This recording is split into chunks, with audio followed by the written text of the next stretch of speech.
I heard my fiancé tell another woman he loved her through our bedroom door at 12:15 on a Thursday afternoon. His voice carrying that tender intimacy I thought belonged only to me, and in that single moment, everything I believed about my life disintegrated into something I no longer recognized. Before we jump back in, tell us where you're tuning in from. And if this story touches you, make sure you're subscribed, because tomorrow, I've saved something extra special for you. My name is Maya Hartwell and I am 31 years old. A financial analyst for Creston Global Investments in downtown Seattle, Washington. On the morning of April 14th, I woke at 5:30 as I always did, prepared my usual breakfast of oatmeal with blueberries and coffee that I brewed strong enough to fuel the demanding hours ahead, and checked on my fiancé Daniel before leaving for work. He had been fighting what we both assumed was a severe spring flu for the past 4 days, running a fever that peaked at 102 degrees, suffering from body aches that made even sitting upright uncomfortable, and sleeping in fitful intervals that left him exhausted and disoriented when he finally woke. Daniel Rousseau and I had been together for 3 years, engaged for the past 7 months, with a wedding planned for early September at a vineyard in Woodinville that we had reserved nearly a year in advance. He was a software architect for a tech company called Velocity Systems, designing infrastructure for applications that handled millions of users simultaneously, work that required intense focus and long hours, but that he approached with genuine passion and remarkable skill. We had met through mutual friends at a dinner party in Queen and discovered we shared an obsession with hiking the Cascade Mountains on weekends, and built a relationship characterized by easy companionship and what I believed was absolute honesty about who we were and what we wanted from life. Our apartment was a 2-bedroom unit on the 8th floor of a building in the Capitol Hill neighborhood, with large windows that faced west toward Elliott Bay, and provided spectacular sunset views that had been one of the primary reasons we chose this particular place when we moved in together 18 months ago. The second bedroom served as Daniel's home office, outfitted with multiple monitors and ergonomic furniture that accommodated the hours he spent working remotely several days each week. The space reflected both our personalities, my preference for minimalist organization balanced against his tendency to accumulate interesting objects and books that he insisted he would eventually read or use for some undefined future project. That Thursday morning, Daniel looked particularly miserable when I checked on him before leaving for work. His fever had broken sometime during the night, leaving the sheets damp with sweat that I helped him change while he stood unsteadily beside the bed. His face was pale except for the flush across his cheekbones, his dark hair matted against his forehead, his eyes carrying that glazed quality that comes from inadequate sleep and physical exhaustion. He had barely eaten anything in 2 days despite my attempts to provide simple foods that might be easier to tolerate, managing only some crackers and ginger ale that he consumed in small quantities before his stomach rejected anything more substantial. "I should stay home with you today," I told him as I gathered my laptop bag and the portfolio of documents I needed to review during my commute on the light rail. "This is the worst I have seen you look since this started. Maybe we should call your doctor and see if you need to be seen in person rather than just managing this at home." He shook his head weakly, pulling the fresh blanket I had just placed over him up to his chin despite the apartment being heated to a comfortable 70 degrees. "I will be fine, Maya. You have that presentation to the executive committee this afternoon about the Henderson portfolio restructuring. You have been preparing for that for 3 weeks. I am just going to sleep most of the day anyway. There is nothing you can do here that rest will not accomplish on its own." I hesitated, torn between my professional obligations and my concern for someone I loved who was clearly suffering. The presentation he mentioned was indeed significant, representing 6 months of analysis and recommendations for restructuring a $20 million investment portfolio that had been underperforming for the past 2 fiscal quarters.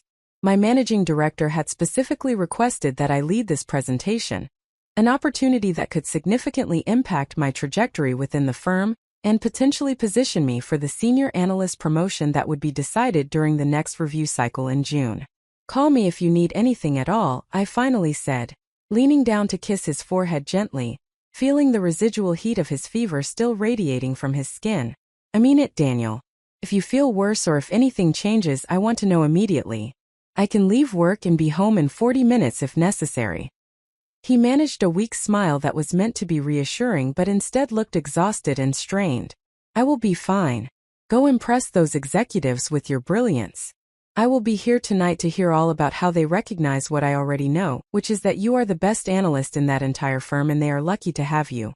I left the apartment feeling unsettled in a way I could not precisely articulate, a vague unease that followed me down the elevator, across the lobby, and out onto the street where the morning air carried the damp coolness that characterizes Seattle Springs. The light rail station was 3 blocks from our building, a walk I normally enjoyed as a transition between home life and professional mode, but that morning I found myself distracted and preoccupied, checking my phone repeatedly even though I had only just left and Daniel could not possibly need anything in the few minutes since I had walked out the door.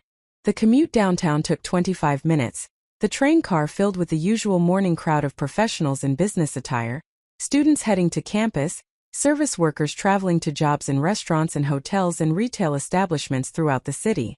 I tried to focus on reviewing my presentation notes, the carefully crafted slides that visualized complex financial data in ways that would be comprehensible to executives who might not have deep expertise in portfolio analysis, but who needed to understand the rationale behind my recommendations well enough to approve the proposed restructuring.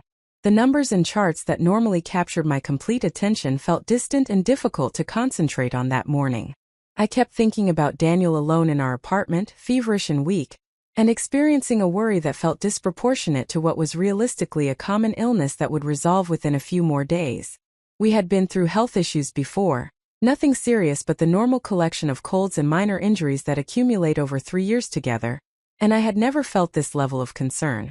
Something about his appearance that morning, the particular quality of his exhaustion or the way he had looked at me when I said goodbye, had triggered an instinct that something was not quite right in a way that extended beyond a simple viral infection.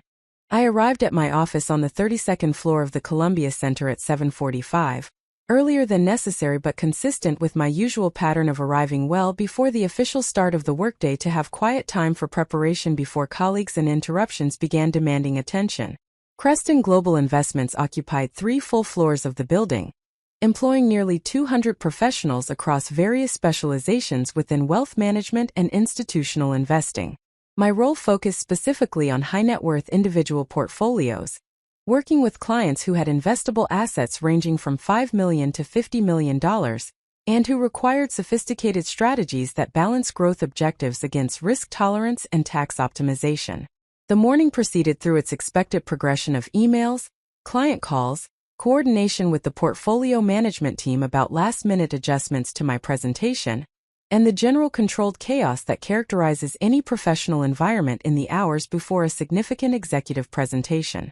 My direct supervisor, a woman named Catherine Brennan who had been with the firm for 18 years and who had mentored me since I joined Creston 4 years ago, stopped by my desk at 9:30 to review the presentation one final time and provide encouragement that felt both genuine and slightly anxious given how much visibility this project had gained within the firm.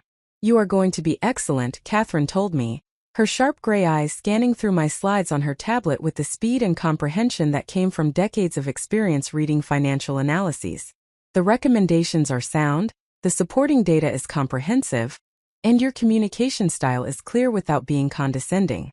The executive committee is going to approve this restructuring, and then we are going to implement it and demonstrate the kind of results that make clients very happy and keep them from taking their assets to our competitors."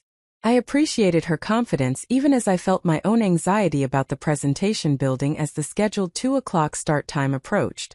Public speaking had never been my natural strength, though I had worked deliberately to develop competence in this area, because I understood its importance for advancement in any professional field. I could analyze financial data with confidence and precision, but standing in front of executives and articulating those analyses in real time while fielding questions and potential challenges required a different skill set that I had cultivated through conscious effort rather than innate ability. At 11:30, my phone buzzed with a text message from Daniel. "Feeling a bit better. Fever seems to be fully gone now. Managed to eat some toast without my stomach rebelling. Hope your presentation goes well. Love you." Preparing and narrating this story took us a lot of time, so if you are enjoying it, subscribe to our channel, it means a lot to us. Now back to the story. I felt a wave of relief reading those words, the tightness in my chest that I had been carrying all morning loosening slightly with the knowledge that he was improving rather than deteriorating. I sent back a quick response expressing my happiness that he was feeling better and promising to pick up his favorite Thai food on my way home that evening to celebrate both his recovery and what I hoped would be a successful presentation. The next hour passed in final preparation, printing backup materials, reviewing potential questions and preparing responses, doing the small rituals of readiness that helped convert nervous energy into focused performance. At 12:45, Catherine came by again to tell me that the executive committee meeting was running behind schedule and my presentation would likely be pushed back by 30 to 45 minutes, probably starting closer to 2:30 or 2:45 instead of the originally scheduled 2 o'clock start. "Why don't you grab some lunch?" she suggested, noting that I had been at my desk continuously since arriving that morning. "You need to eat something before standing up there for an hour fielding questions from executives who will absolutely ask you to explain details that they should understand themselves but will want you to clarify anyway. Go take 30 minutes, clear your head, and come back ready to demonstrate why you are the person who should be leading these kinds of high-stakes analyses." I recognized the wisdom in her suggestion even though my anxiety about the presentation made the idea of eating feel vaguely nauseating. I gathered my phone and wallet, told Catherine I would be back well before the presentation was scheduled to start, and took the elevator down to the building's lobby where several lunch options existed within a short walking distance. The afternoon had turned bright and unexpectedly warm, the morning clouds having burned off to reveal the kind of beautiful spring day that reminds people why they tolerate Seattle's notorious rainy seasons. I bought a sandwich and salad from a place I frequented regularly, ate quickly while standing at one of the high tables near the window, and checked my phone to find no new messages from Daniel or anyone else requiring my attention. The delayed start time for my presentation meant I had created a pocket of unexpected free time, 30 or 40 minutes with no immediate obligations beyond showing up at the office before 2:30. A thought occurred to me that seemed both reasonable and slightly indulgent, a way to convert this unexpected gap into something meaningful rather than just sitting at my desk running through my presentation for the 10th time and increasing my anxiety rather than reducing it. I could go home and check on Daniel in person. The light rail would get me to Capitol Hill in 25 minutes. I could spend 15 minutes at the apartment confirming that he was indeed improving and not just telling me he was better because he did not want me to worry, and still be back downtown with time to spare before I needed to present to the executive committee. The impulse felt both caring and practical, a way to satisfy my lingering concern, while also providing a mental break from the professional pressure I had been carrying all morning. I made the decision quickly, not allowing myself time to second-guess the logic or consider whether this was actually necessary versus simply an excuse to see Daniel and ease my own anxiety about his condition. I walked the 3 blocks to the light rail station, caught a train heading toward Capitol Hill within minutes of arriving on the platform, and spent the ride north rehearsing my presentation in my mind, while simultaneously anticipating the relief of seeing Daniel looking healthier than he had that morning. The train arrived at the Capitol Hill station at 12:35. I walked the 4 blocks to our building, taking advantage of the beautiful afternoon and the exercise that helped clear my head before what would likely be the most significant professional moment of my year thus far. I entered our building lobby, rode the elevator to the 8th floor, and approached our apartment door while pulling my keys from my bag. I unlocked the door quietly, thinking Daniel might be sleeping and not wanting to wake him if rest was contributing to his recovery. The apartment was silent in the way that midday spaces often are, that particular quality of stillness that comes when the world outside is busy but the interior space is removed from that activity. I closed the door behind me softly, set my bag on the small table we kept in the entryway for exactly this purpose, and took off my shoes so my footsteps would not disturb him if he was indeed asleep. Our bedroom was at the end of the hallway, past the living room and kitchen, the door partially closed in a way that suggested someone was inside wanting privacy but not complete isolation. I walked toward it quietly, intending to peek in and assess whether Daniel was awake or sleeping before deciding whether to announce my presence or simply leave him to rest and head back downtown for my presentation. I was 3 steps from the bedroom door when I heard his voice, speaking in a tone I knew intimately, the particular cadence and warmth he used when expressing affection. The words stopped me completely. "I love you so much. I cannot imagine my life without you in it. You make everything better just by existing." For a single confused moment, my brain tried to make sense of what I was hearing by assuming he was talking to me somehow, that he had heard me enter the apartment despite my attempts at quiet and was expressing these sentiments in my direction. But I had not announced my presence. He could not possibly know I was home. And the words were followed by a silence that suggested he was listening to someone respond, a pause that could only mean he was on the phone or video call with another person. A woman's voice came through clearly, slightly distorted by speakerphone but absolutely comprehensible in tone and content. I love you too, Daniel. These past few months have been the happiest of my life. I know this situation is complicated, but we will figure it out. We always do. I stood frozen in the hallway, my hand halfway extended toward the doorknob, my mind struggling to process what I was hearing because it made no sense within the reality I believed I occupied. Daniel was my fiancé. We were planning a wedding. We lived together, shared a life together, had built 3 years of history and trust and plans for a future. The conversation I was overhearing could not be happening because it contradicted every fundamental truth I believed about who we were as a couple. But it was happening.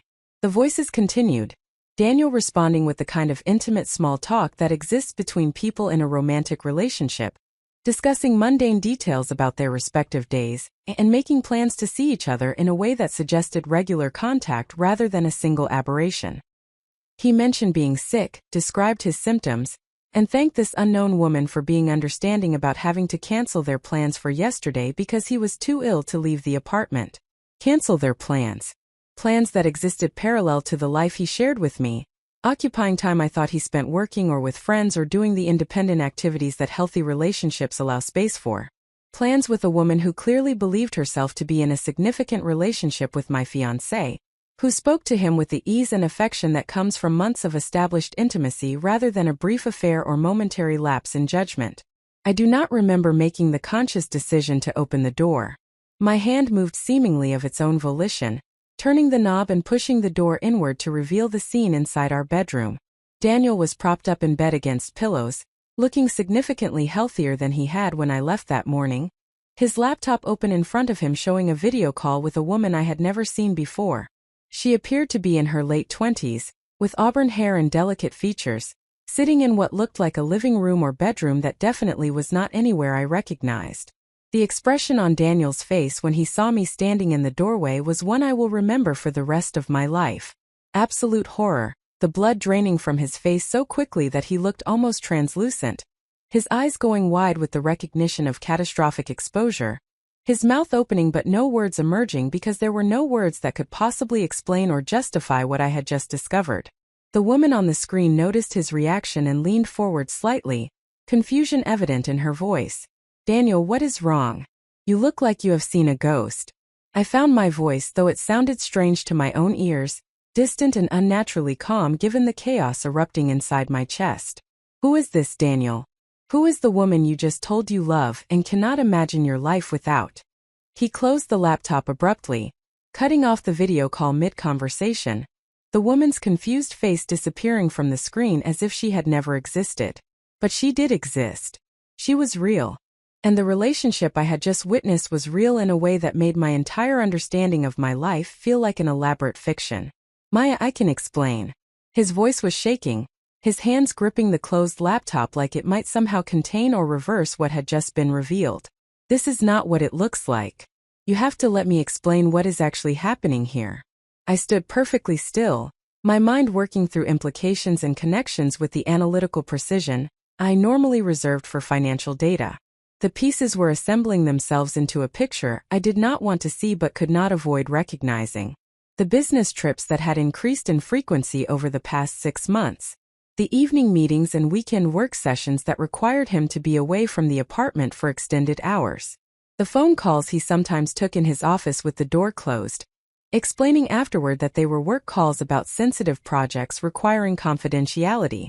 The subtle changes in his behavior that I had noticed but dismissed as stress from his job or normal relationship evolution. How long, I asked, my voice still carrying that unnatural calm that I recognized as shock rather than composure. How long have you been in a relationship with that woman? How long have you been telling someone else that you love them while planning a wedding with me? Daniel got out of bed, moving toward me with his hands extended in a placating gesture that made me step backward instinctively. Maya, please, you have to understand that this situation is incredibly complicated. I never meant for any of this to happen. I never intended to hurt you. You have to believe that causing you pain was never part of any plan or intention. Answer my question, Daniel. I felt something shifting inside me, the shock beginning to metabolize into something sharper and more focused. How long have you been having this affair? 6 months. The admission came out barely above a whisper. I met her 6 months ago at a conference in Portland. We started talking and then we stayed in touch afterward, and it developed into something I did not anticipate and did not know how to handle. I kept thinking I would end it, that I would figure out the right way to break it off without causing damage, but the longer it continued, the more complicated everything became. 6 months. Half a year of deliberate deception, of creating and maintaining a parallel relationship while continuing to share a bed with me, plan a wedding with me, discuss our future together as if that future was something real and assured rather than a performance he was maintaining while building an entirely separate life with another person. Does she know about me? I asked, though I already suspected the answer. Does that woman you just told you love have any idea that you are engaged to someone else? That you live with another woman? That you are planning a wedding for September? His silence was confirmation enough. She had no idea. Just as I had no idea about her. We were both involved with the same man, both believing ourselves to be in committed relationships, both being systematically deceived by someone we trusted. I need you to leave, I said, the calmness in my voice finally beginning to fracture around the edges. I need you to pack a bag with whatever you need for the next few days, and I need you to leave this apartment right now. Maya, we need to talk about this. Daniel's voice took on a desperate quality. We cannot just end 3 years together over one mistake. I love you. Whatever else you think you know, you have to believe that I genuinely love you and want to build a life with you. You just told another woman the exact same thing 15 seconds before I walked through that door. I reminded him, feeling the first hot pressure of tears building behind my eyes but refusing to let them fall while he was still present. You do not get to tell 2 people simultaneously that they are the person you cannot imagine your life without, and then claim that one of those statements is true while the other is a mistake. That is not how love works, Daniel. That is not how anything works. I turned and walked back down the hallway toward the living room, needing physical distance from him while my mind continued processing the magnitude of what had just been destroyed. 3 years of relationship built on what I believed was honesty and mutual respect and genuine partnership, revealed in a single moment to be a construction of lies layered so thick that I could not identify where truth ended and fiction began. Behind me, I heard him getting dressed, opening drawers and moving around the bedroom in a way that suggested he was complying with my demand that he leave, even as he continued trying to find words that might somehow repair what had been shattered. There were no such words. Nothing he could say would change what I had heard or what that conversation revealed about who he actually was beneath the person I thought I knew. He emerged from the bedroom 10 minutes later carrying a duffel bag and wearing jeans and a sweater, looking healthier than he had in days because of course he did. The illness had been real enough. But I wondered now how much of his suffering I had witnessed was genuine, and how much was performance designed to elicit sympathy and ensure I would leave him alone in the apartment while I went to work. Had he been on video calls with her throughout his sick days, maintaining that relationship while accepting my care and concern? The thought made my stomach turn. Maya, please, one more time. Can we talk about this like adults? Can we sit down and have a real conversation about what happened and what it means and what we want to do moving forward? I looked at him standing in our living room. This man I had planned to marry. This person I had trusted with my future and my vulnerability and my love, and felt absolutely nothing except a vast emptiness where those feelings used to exist. There is nothing to discuss, I told him. You maintained a relationship with another woman for 6 months while engaged to me. You lied repeatedly, continuously, systematically about where you were and who you were with and what you were doing. You told her you loved her. You made plans with her. You created an entire parallel life that required deliberate, ongoing deception to sustain. Those are facts that no conversation will change or contextualize in a way that makes any of this acceptable. One mistake, Maya. He was crying now, tears running down his face in a display of emotion that might have moved me hours ago, but that now felt like just another performance. Everyone makes mistakes. Are you really willing to throw away 3 years over one mistake? This was not one mistake, Daniel. This was hundreds of mistakes compounded daily for half a year. Every time you chose to contact her instead of being honest with me, that was a choice. Every time you lied about where you were going or who you were meeting, that was a choice. Every morning you woke up next to me and decided to continue deceiving me. That was a choice. You made those choices repeatedly, deliberately, knowing exactly what you were doing. That is not a mistake. That is a decision about who you are and what you value."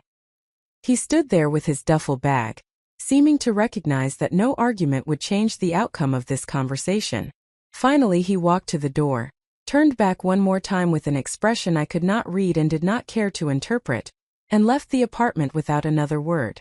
The door closed behind him with a quiet click that seemed impossibly loud in the sudden silence. I stood in my living room in my professional clothes, having left work to check on my sick fiancé, and discovered instead that my entire life was built on foundations that did not exist. I looked at my phone and saw that it was 1:15. In 1 hour I was supposed to present the most important professional analysis of my career to the executive committee at Creston Global Investments. I needed to leave immediately to make it back downtown in time. I sat down on the couch instead, finally allowing the tears to come, crying for the future that had just evaporated and the person I thought I knew who turned out to be someone completely different. And in that moment I did not care about presentations or portfolios or anything beyond the simple devastating fact that I had just lost something I believed was permanent and discovered it had never really existed at all.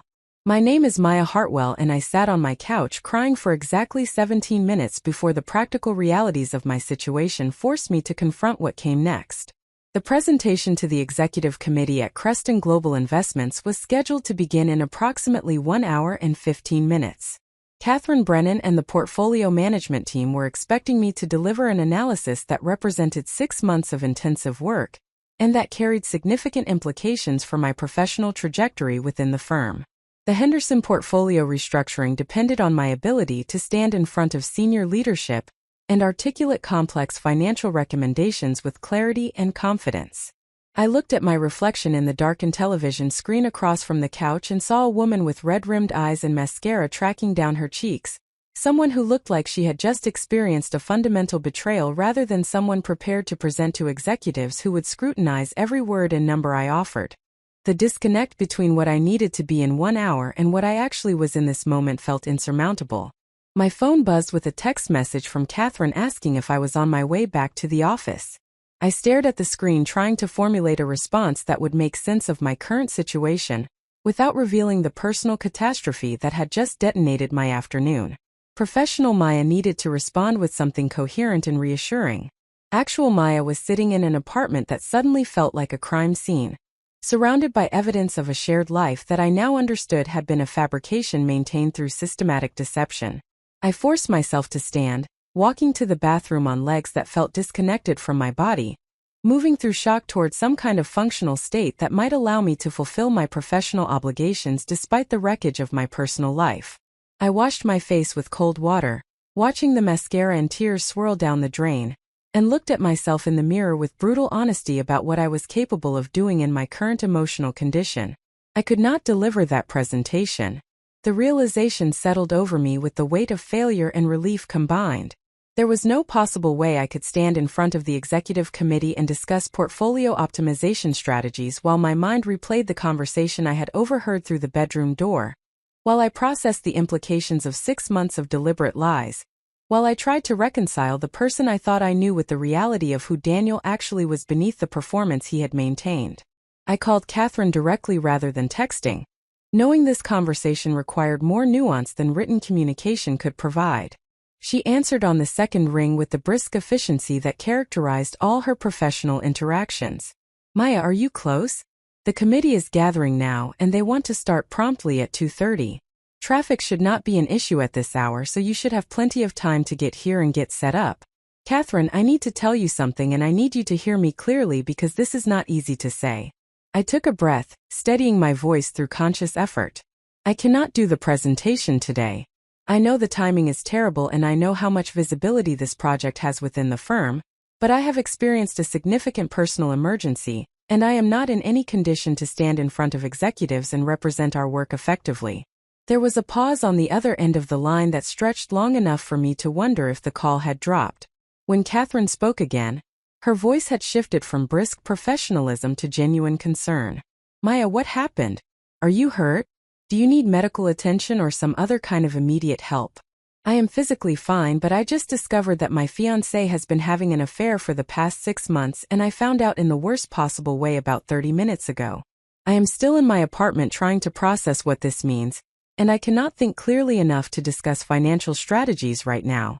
I know this puts you and the team in a terrible position, and I am genuinely sorry for that, but I need to be honest about my limitations in this moment rather than attempting something I will fail at and potentially damaging the project more significantly than postponing it would. Another pause, shorter this time, followed by Catherine speaking with the decisive clarity that came from decades of making difficult decisions under pressure. First, I am genuinely sorry you are dealing with this situation, and I want you to know that your well-being matters more than any presentation or project. Second, do not worry about the executive committee. I will present the analysis myself, and you and I will debrief tomorrow or whenever you are ready about how it went. Third, take whatever time you need, but please keep me informed about whether you need anything from the firm in terms of resources or support. We have employee assistance programs that can connect you with counseling or legal consultation, if either of those would be helpful. The kindness in her response made the tears start again despite my efforts to maintain composure. Thank you, Catherine. I genuinely appreciate your understanding, and I promise I will be back as soon as I am capable of functioning professionally. Take care of yourself, Maya. The work will be here when you are ready. Your health and stability are the priority right now. We ended the call and I sat back down on the couch, this time not crying but simply staring at the space Daniel had occupied minutes before when he stood holding his duffel bag and trying to convince me that 6 months of systematic deception constituted a single mistake. The apartment felt simultaneously too large and claustrophobically small, every object and piece of furniture carrying associations with the relationship I had believed was leading toward marriage and partnership and a shared future. The engagement ring on my left hand suddenly felt heavy and wrong, a symbol of promises that had been meaningless, even as they were being made. I pulled it off and set it on the coffee table, staring at the small diamond that had seemed beautiful and significant when Daniel proposed 7 months ago at a restaurant overlooking Lake Union, getting down on one knee and telling me he wanted to spend his life with me, that I was the person who made him want to be better and do better and build something permanent. Had that been true in the moment? Or had it been a performance even then? Words he knew to say to elicit the response he wanted while reserving the option to maintain other relationships that served whatever needs I apparently was not meeting? The question felt important and simultaneously irrelevant because regardless of his internal experience during the proposal, the outcome was the same. He had chosen to build a parallel life with someone else while maintaining the appearance of commitment to me. My phone buzzed again, this time with a call from an unknown number. I considered not answering, but some instinct made me accept the call, curiosity overriding my desire to avoid any additional complications. The woman's voice that came through was uncertain and somewhat defensive. Is this Maya? The woman Daniel lives with? I felt my entire body go rigid. This was her, the woman from the video call, the person my fiancé had told he loved less than an hour ago. Yes, I said carefully. Who is this? My name is Alexis Porter. I am calling because Daniel just contacted me in a panic saying you came home unexpectedly and saw us on a call together, and that you think we are having an affair. He asked me to call you and explain what our actual relationship is because apparently there has been some kind of terrible misunderstanding. I laughed, a harsh sound that surprised me with its bitterness. A misunderstanding? Is that what he told you this is? That I misunderstood the conversation where he told you he loves you and cannot imagine his life without you? He said those things to me because we are close friends and because I have been helping him through a difficult professional transition and he was expressing gratitude. Alexis sounded less certain now, her defensive tone beginning to crack slightly. We met at a conference 6 months ago, and we have stayed in regular contact because we work in similar fields, and have developed a friendship that has been valuable for both of us professionally and personally. Alexis, I said her name gently because despite everything I felt no anger toward this woman who was clearly as much a victim of Daniel's deception as I was. I need you to answer some questions honestly, and I need you to think carefully before you respond. Has Daniel ever told you that he is engaged to someone? Has he ever mentioned that he lives with a woman he is planning to marry in September? Silence on the other end of the line, the kind of silence that communicates dawning horror as pieces of information reorganize themselves into a picture that makes terrible sense. When she spoke again, her voice was barely above a whisper. He told me he had recently ended a long-term relationship, and was living alone while he figured out what he wanted from his life moving forward. He lied to you, I said flatly. Daniel and I have been together for 3 years and engaged for 7 months. We live together in an apartment in Capitol Hill. We have been planning a wedding for September 14th at a vineyard in Woodinville. He told me this morning that he loves me before I left for work. 2 hours ago I came home unexpectedly and heard him tell you the same thing through our bedroom door. Whatever he has told you about who he is and what his life circumstances are, I need you to understand that he has been systematically lying to both of us for months. Oh God. The sound that came through the phone was something between a gasp and a sob. Oh God, I had no idea. Maya, you have to believe I had absolutely no idea he was in a relationship with anyone. He told me he was single. He told me he was lonely and struggling with whether to stay in Seattle or move back to the East Coast where his family lives. He told me meeting me had been one of the few bright spots in a difficult year. I believe you, I said, and I meant it. I believe you had no idea because I had no idea either until today. He has been very careful to keep both of us from knowing the other exists. That requires planning and deliberate deception that goes far beyond simple mistakes or poor judgment. What kind of person does this?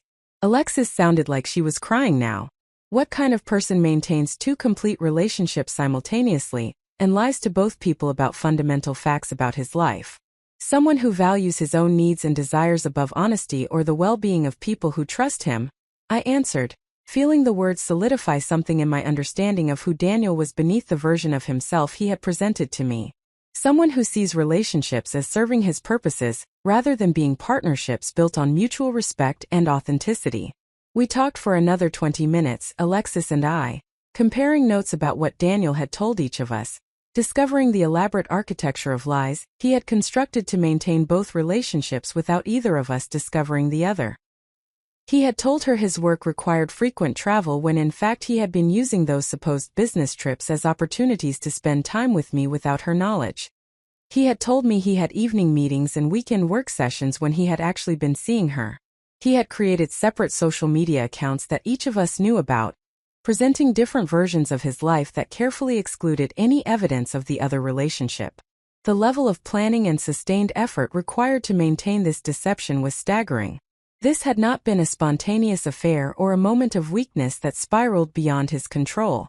This had been a deliberate choice to build and maintain 2 complete relationships, to tell each of us what we needed to hear to remain invested, to systematically lie about his whereabouts and activities and feelings in ways that protected his ability to continue receiving whatever different things he got from each relationship.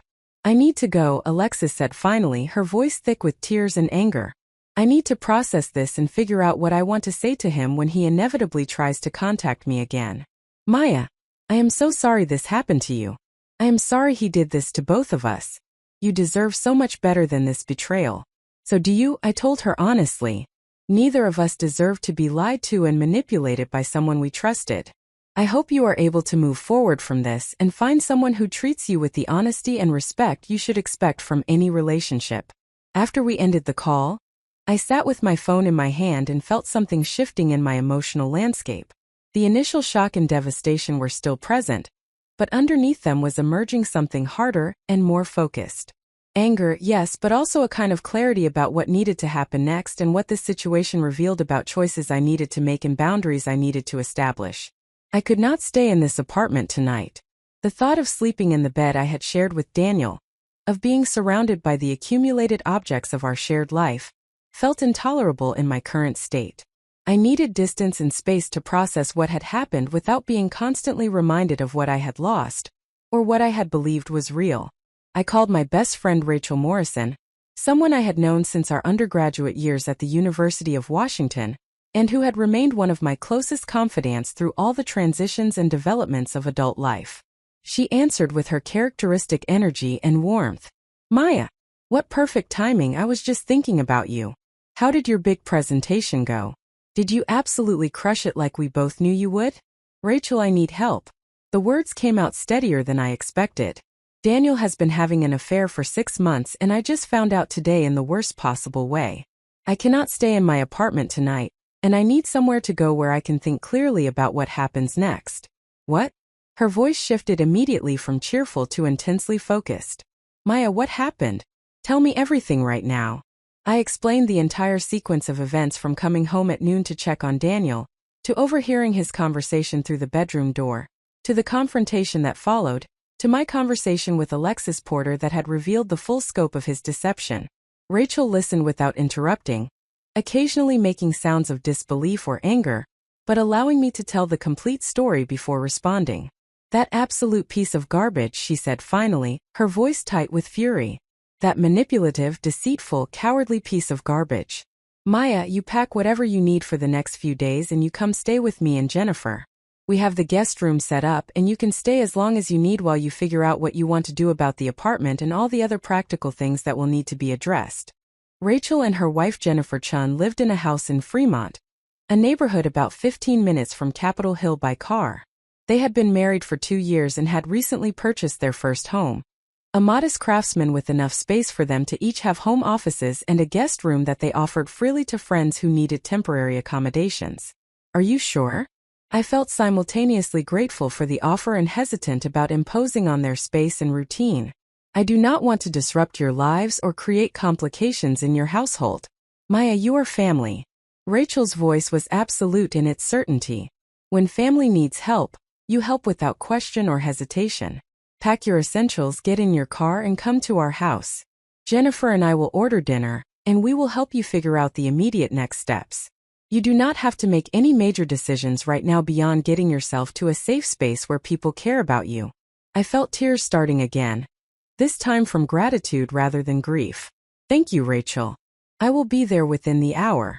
I packed a bag with clothes for several days, toiletries, my laptop and work materials in case I needed to do anything for Creston remotely, and a few comfort items that had no association with Daniel.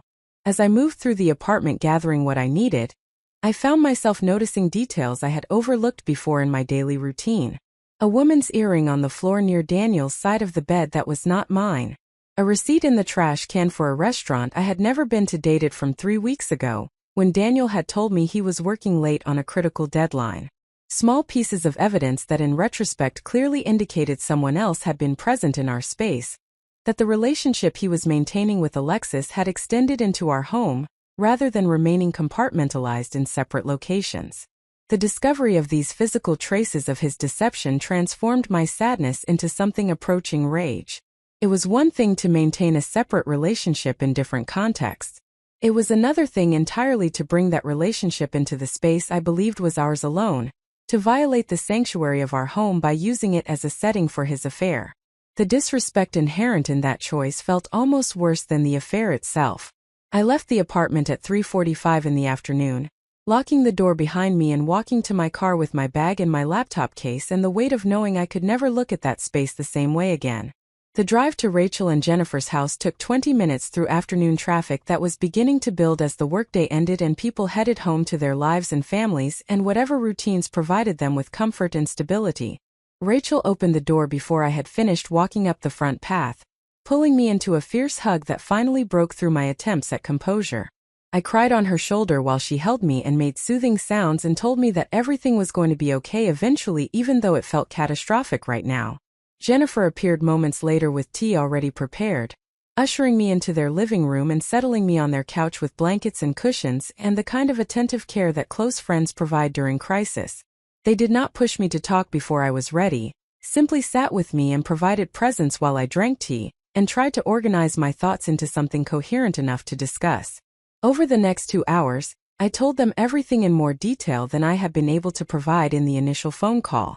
They listened with expressions that moved through shock and anger and sympathy as I described the conversation I had overheard, the confrontation with Daniel, the revelations that emerged from speaking with Alexis Porter, and the accumulated evidence of deception that now seemed obvious in retrospect, but that I had completely missed while trusting that the person I was building a life with was being honest about who he was and what he wanted. The question that kept circulating through my mind was how I had missed the signs. I was an analytical person by both profession and temperament, someone who made a living identifying patterns in complex data and drawing accurate conclusions from available evidence. Yet I had lived with someone for 18 months, been in a relationship with him for 3 years, and completely failed to recognize that he was maintaining an entire parallel life that required sustained dishonesty and careful management to keep hidden. You missed the signs because you had no reason to look for them, Jennifer said gently when I voiced this self-criticism. You trusted Daniel because trust is the foundation of functional relationships. The failure here is his, not yours. He deliberately constructed a pattern of behavior designed to avoid detection, and that is not something you should blame yourself for not seeing through. But there were signs, I insisted. The increased business travel, the evening meetings, the times his phone would ring and he would take the call in another room claiming it was work-related. I accepted all of those things at face value because I believed what he told me, but if I had been more skeptical or more observant, I could have discovered this months ago. Rachel shook her head firmly. Skepticism and constant surveillance are not how healthy relationships function, Maya. You cannot build a partnership with someone while simultaneously investigating them for potential deception. Daniel exploited your trust and your reasonable expectation that he was being honest with you. That is a deliberate betrayal on his part, not a failure of vigilance on yours. We ordered Thai food from a restaurant that delivered, eating dinner while discussing the practical realities I would need to address in the coming days and weeks. The apartment lease was in both our names with 6 months remaining before renewal. The wedding venue had a cancellation policy that I needed to review to determine what financial penalties I would face for backing out of the reservation. Various deposits had been paid to vendors for catering, photography, flowers, and music. My parents and Daniel's parents had both been informed of the engagement and were expecting to attend the wedding, which meant I would need to have difficult conversations explaining why that wedding would not be happening.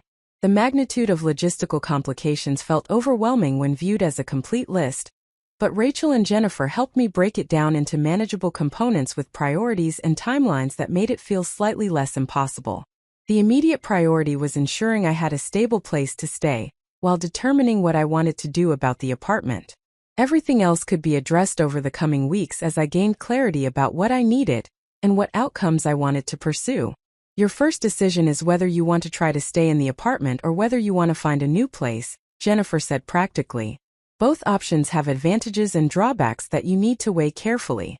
Staying means you do not have to go through the disruption of moving and finding new housing, but it also means living in a space that carries all these associations with Daniel and the relationship you thought you had.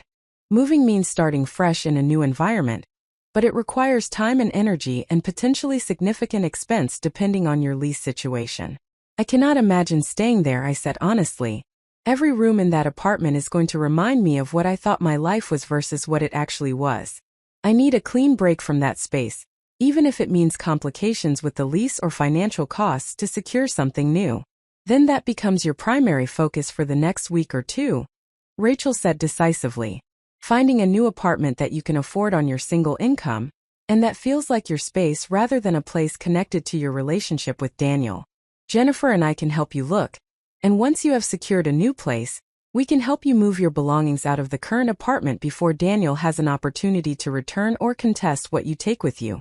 We spent the rest of the evening planning the immediate next steps, creating a list of actions I needed to take and determining what order made the most sense for addressing them. Call my parents and explain what had happened so they heard it from me rather than through other channels. Contact the wedding venue to understand cancellation policies and financial implications. Begin searching for a new apartment that met my needs and budget. Schedule time off from work to handle the practical details of disentangling my life from Daniel's, while also giving myself space to process the emotional impact of the betrayal. By the time I went to bed in Rachel and Jennifer's guest room, I felt marginally more capable of facing what came next. The devastation was still there. The grief over losing what I thought was a permanent partnership and discovering that it had been built on systematic lies. But underneath that devastation was beginning to emerge something else as well. A recognition that I had agency in determining how this situation would ultimately impact my life, and what I would choose to build from the wreckage of this failed relationship. I lay in the darkness of the unfamiliar room and thought about Alexis Porter, the woman who had been as deceived as I had been, who had believed she was building something real with someone who turned out to be performing a version of himself that bore little resemblance to his actual character. We were both victims of the same betrayal, both trying to make sense of how someone we trusted could have manipulated us so thoroughly. But we were also both survivors with the capacity to learn from this experience and ensure that we never allowed ourselves to be treated this way again. That knowledge, fragile as it felt in the moment, was the first small foundation stone of whatever came next in my life after Daniel Rousseau. I woke at 6 in the morning in Rachel and Jennifer's guest room with sunlight filtering through unfamiliar curtains, and the disorienting sensation of not immediately recognizing my surroundings. For approximately 3 seconds, my mind existed in the space before full consciousness, before memory reasserted itself and brought with it the complete weight of yesterday's discoveries. Then reality crashed back with crushing force and I remembered everything. Daniel's voice through the bedroom door telling another woman he loved her. The confrontation that followed. The systematic architecture of lies that had sustained 2 complete relationships for 6 months.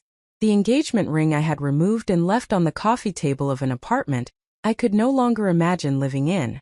I checked my phone and found 17 missed calls from Daniel and twice that many text messages, all sent between midnight and 5 in the morning.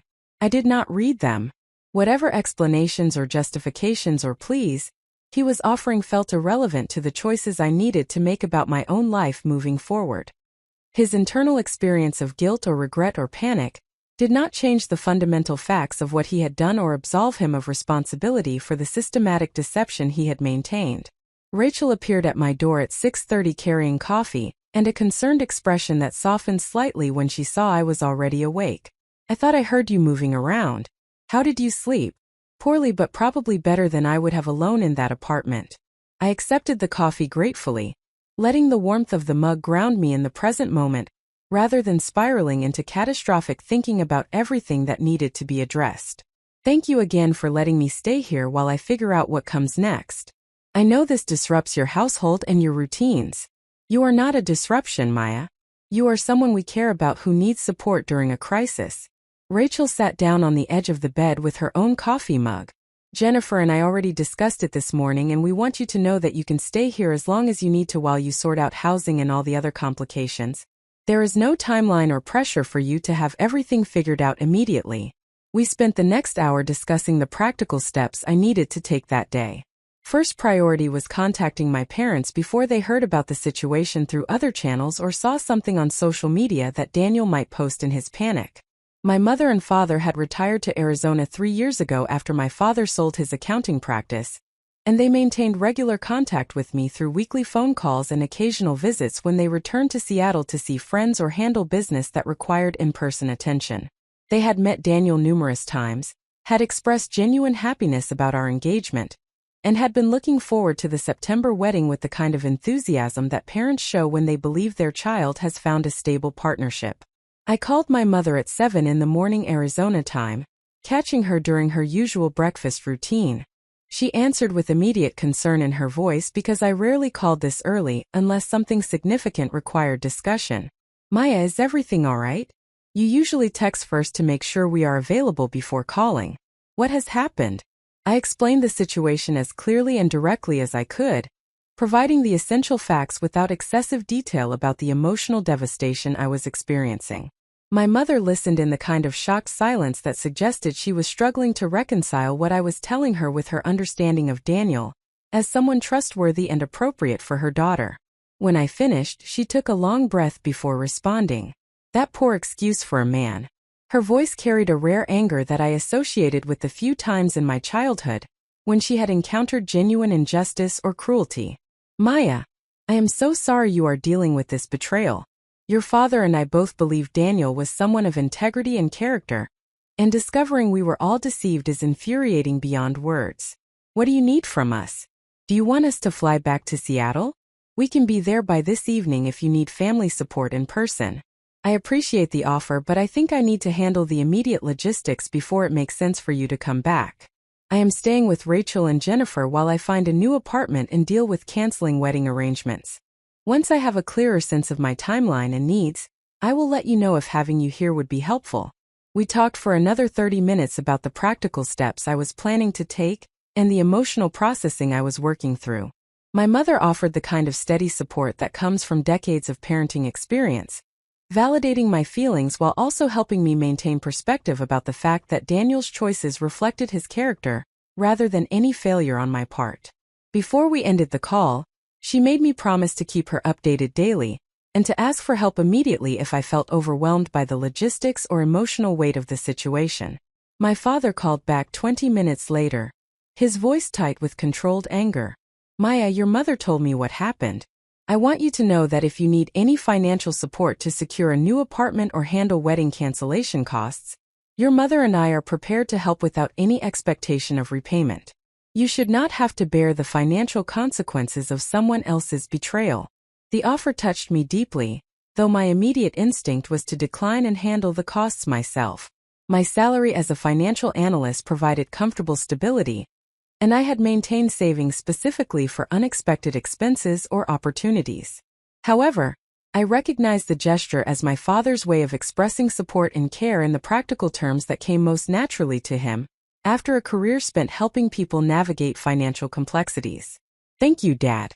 I will let you know if I reach a point where I need that help.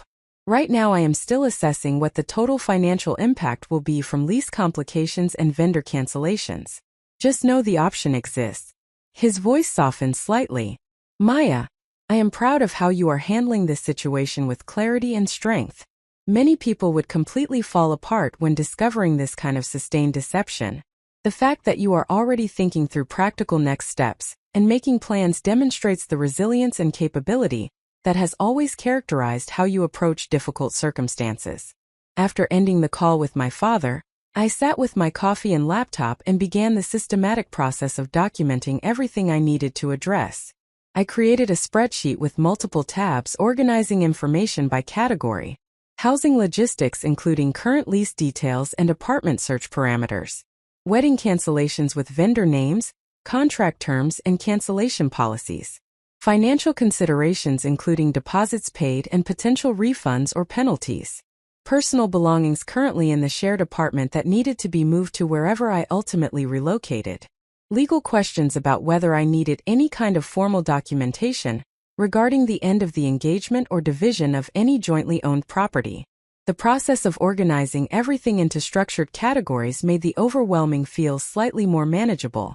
This was similar to how I approached complex financial analyses at work, breaking large complicated problems into component parts that could be addressed systematically rather than trying to solve everything simultaneously through sheer force of will or emotional intensity. Rachel appeared again at 8:30 to tell me she had called into her own job and arranged to work remotely for the day, so she could help me with whatever I needed to accomplish. Rachel worked as a user experience designer for a software company, and had the flexibility to occasionally work from home when circumstances required. I protested that she should not disrupt her own professional obligations on my behalf, but she waved away my concerns with the practical observation that my well-being was more important than any design project currently on her desk. We spent the morning making phone calls and sending emails to begin the process of unwinding the wedding arrangements.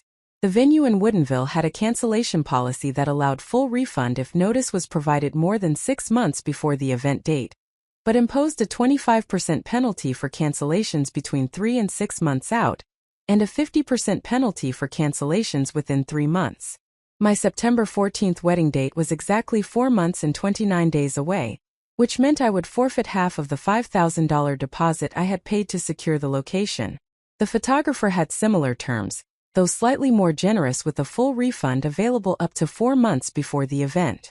I was 1 day past that deadline, which meant I would lose the $1,500 deposit I had provided when signing the contract. The caterer, florist, and musician all had varying policies that collectively would result in losing approximately $8,000 in deposits that could not be recovered due to the timing of my cancellation. I felt anger building as I calculated the financial cost of ending a wedding that should never have been planned in the first place, because one party had been maintaining a parallel relationship throughout the engagement period. Daniel and I had split wedding costs evenly, with each of us contributing to deposits and payments as they came due.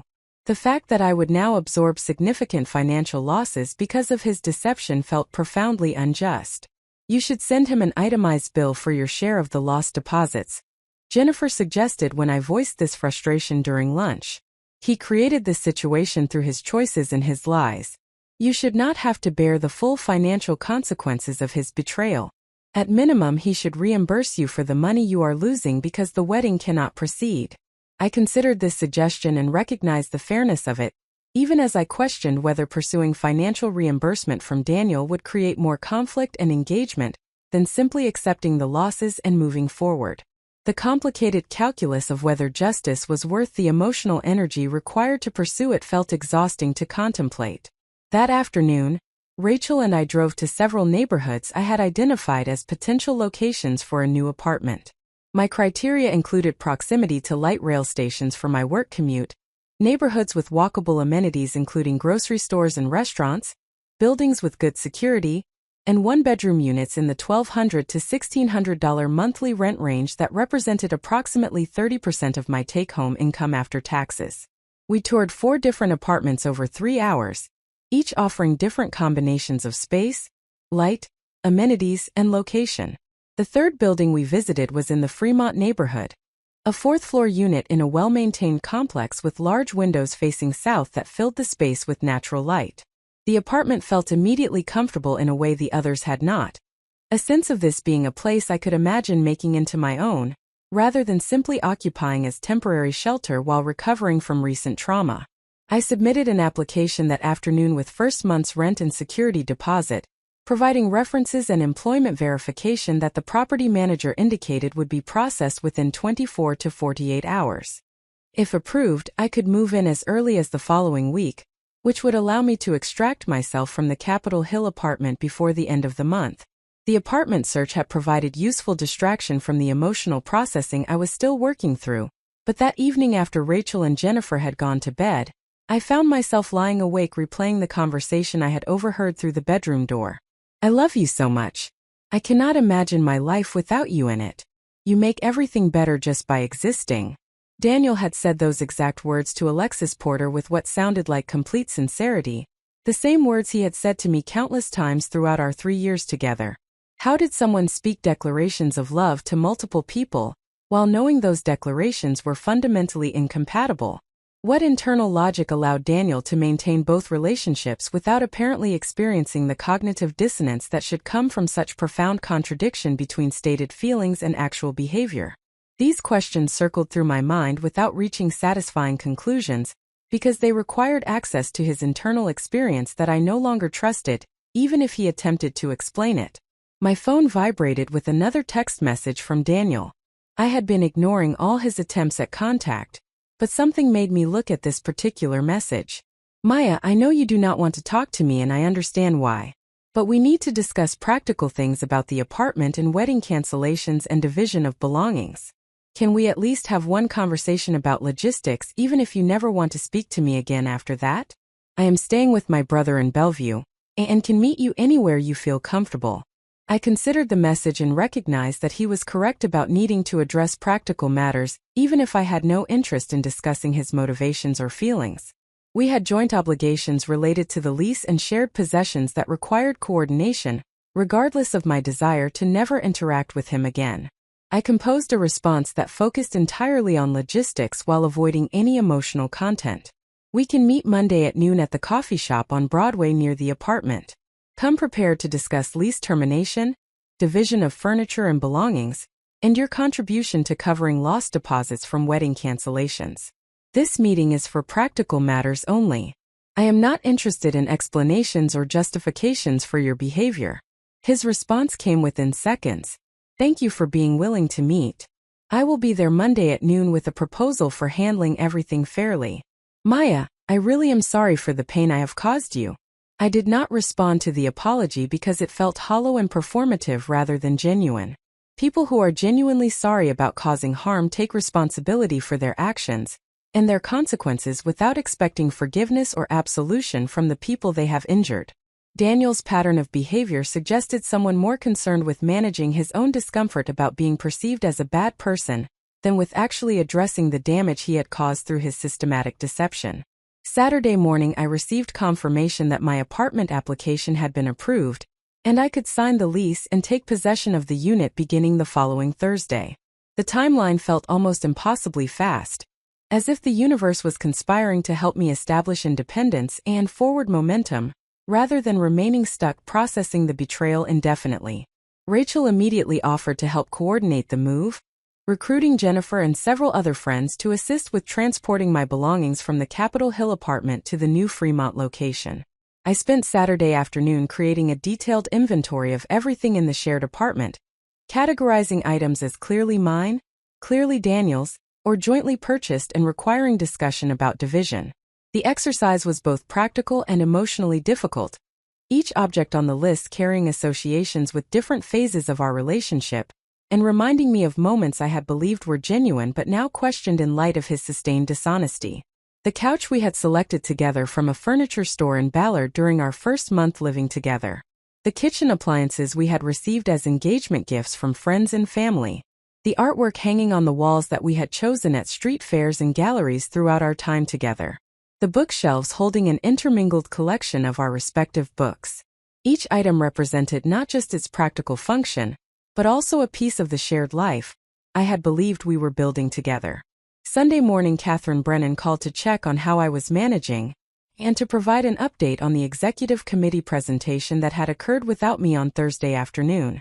She had presented the Henderson portfolio restructuring analysis, and the committee had approved the recommendations unanimously with enthusiastic commentary about the quality of the research and the clarity of the strategic vision. Implementation would begin the following week with me, leading the execution phase if I felt capable of returning to work and managing the project. I am genuinely glad the presentation went well, and that the committee approved the restructuring. I felt relieved that my personal crisis had not derailed months of professional work or damaged relationships with senior leadership. When do you need me back in the office to begin implementation? Take this week to handle whatever personal matters require your attention. Catherine's tone carried both professional pragmatism and genuine concern. Come back a week from Monday refreshed and ready to focus on execution. The project timeline allows for that flexibility, and your well-being is more important than starting implementation a few days earlier than absolutely necessary. We discussed logistics for transitioning back to work, and ensuring I had everything I needed to hit the ground running when I returned. Catherine also mentioned that she had informed senior leadership in general terms that I was dealing with a significant personal situation requiring time away from the office, and that they had expressed support and understanding without requesting specific details that would violate my privacy. The knowledge that my professional reputation remained intact despite the chaos in my personal life provided reassurance that not everything had been destroyed by Daniel's betrayal. Monday arrived with a mixture of dread and determination about the conversation I would need to have with Daniel regarding practical arrangements. Rachel offered to accompany me to the meeting for moral support and as a witness to whatever was discussed, and I accepted gratefully. We arrived at the coffee shop 15 minutes early, securing a table near the back that provided some privacy while remaining in a public space where emotional volatility would be constrained by social norms about appropriate behavior. Daniel arrived exactly at noon looking haggard and anxious, his eyes finding mine across the coffee shop with an expression that mixed hope and fear in proportions I could not precisely identify. He walked to our table slowly, nodding acknowledgement to Rachel before sitting down across from me, and pulling out a notebook that apparently contained the proposal he had mentioned in his text message. "Thank you for agreeing to meet." His voice was quiet and formal, lacking the easy warmth that had characterized our normal interactions. "I have put together what I think is a fair approach to handling the apartment and belongings and wedding costs. I want you to know that I recognize this entire situation is my fault, and I am prepared to accept whatever financial consequences are appropriate given that reality." He outlined a proposal that included him paying the early termination penalty on the apartment lease so I would not have to cover those costs, covering the full amount of lost deposits from wedding vendor cancellations rather than splitting them, and leaving me all jointly purchased furniture and household items except for a few specific pieces that had particular sentimental value to him. The proposal was more generous than I had anticipated, acknowledging his responsibility for creating the situation that necessitated these arrangements. I reviewed the written proposal he slid across the table, scanning through the itemized breakdown of costs and asset division. The numbers appeared reasonable and the overall approach seemed designed to minimize my financial burden rather than to protect his own resources. I felt suspicious about this apparent generosity, wondering what motivation lay beneath it beyond simple guilt. "Why are you offering to cover costs that we technically shared responsibility for?" I asked directly, watching his face for tells that might reveal his genuine motivations. "What do you get out of absorbing these financial penalties beyond assuaging your guilt?" He looked down at the table for a long moment before responding. "I destroyed something valuable through my own selfishness and dishonesty. The least I can do is ensure you do not suffer financially on top of the emotional harm I caused. And honestly, Maya, I am terrified of who I revealed myself to be through my actions. Taking responsibility in whatever ways I can is the only path I see toward living with myself going forward. The admission felt more genuine than anything else he had said, a moment of actual vulnerability rather than performance. I found myself believing that he was experiencing real remorse, even as I recognized that remorse did nothing to undo the damage or change the fundamental facts of what he had done. I accept your proposal for handling the apartment and wedding costs. I kept my voice neutral and businesslike. I will coordinate with Rachel and other friends to move my belongings out of the Capitol Hill apartment this coming weekend. You can retrieve anything you want to keep after I have removed my items. I would prefer we do not overlap during this process. He nodded agreement. I will stay away until you tell me it is safe to return. Maya, I know you do not want to hear this, and I know I have no right to ask for your understanding, but I need you to know that I never intended to hurt you. I made terrible choices and I lied systematically to maintain a situation I knew was wrong, but hurting you was never my goal. Your intentions are irrelevant, Daniel. I felt Rachel's supportive presence beside me anchoring my resolve. The impact of your actions is what matters, and that impact was devastating regardless of what you intended. I lost my trust in someone I loved. I lost the future I believed we were building together. I lost my ability to look back on 3 years of memories without questioning which parts were real and which were performance. Those losses exist independent of your intentions. We concluded the meeting with agreements about timeline and logistics for the move, exchange of contact information for lawyers if legal documentation became necessary, and a final acknowledgement that this would likely be our last in-person conversation, unless unexpected complications required additional coordination. As Daniel stood to leave, he looked at me with something that might have been longing or regret, but I felt nothing in response except a vast emptiness where affection used to exist. Rachel and I sat in silence for several minutes after he left, drinking the coffee we had ordered and processing the interaction. I felt emotionally exhausted, but also clarified in my understanding that ending this relationship completely was the only viable path forward. There would be no reconciliation. No working through this betrayal to emerge stronger on the other side. No salvaging something valuable from the wreckage. Daniel had demonstrated who he was through his sustained deception, and that person was not someone I could ever trust again regardless of how sincerely he expressed remorse. The week that followed was consumed with preparation for the move and final coordination, with wedding vendors to formalize cancellations and process refunds where applicable. My parents flew back to Seattle on Wednesday to provide support during the transition, and my father spent an afternoon reviewing the financial arrangements Daniel had proposed to ensure they were genuinely fair rather than containing hidden complications that might create problems later. Thursday morning I signed the lease for my new apartment in Fremont, and received the keys that represented the beginning of my independent life after Daniel. Rachel, Jennifer, my parents, and 4 other close friends showed up on Saturday with vehicles and energy to help transport my belongings from one apartment to the other.